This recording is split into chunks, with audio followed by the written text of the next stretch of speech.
முருகனை அணுகி முருகனை தொடர்ந்து முருகனின் அருகிலேயே இருக்கணும், முருகனின் பேரின்பத்தை பெறணும் அப்படின்னா முருகன் அந்த இடத்துல வாசம் செய்யணுமா இல்லையா? வாசம் செய்யணும் தானே. இப்போ முருகன் மனத்துல வந்து வாசம் செய்யணும்னு அவன்கிட்ட போய் கேட்குறோம். இப்போ முருகன் நம்ம மனசை அப்படி எட்டி பார்க்குறாருன்னு வச்சுக்கோங்க.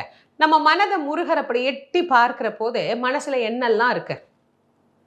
கண்ணை மூடி நாமளே நம்ம மனசுக்குள்ள என்னெல்லாம் இருக்கு அப்படின்னு கொஞ்சம் எட்டி பார்த்தோம்னா நமக்கே கேவலமா இருக்குதா இல்லையா? அடுத்தவனை கெடுக்கணும், நாம மட்டும் நல்லா இருக்கணும், இவன் எப்படி நல்லா இருக்கிறான், அவன் எப்படி நல்லா இருக்கிறான், இந்த மாதிரி எண்ணங்கள் எல்லாம் நான் ரொம்ப சாதாரணமா சொல்றேன்.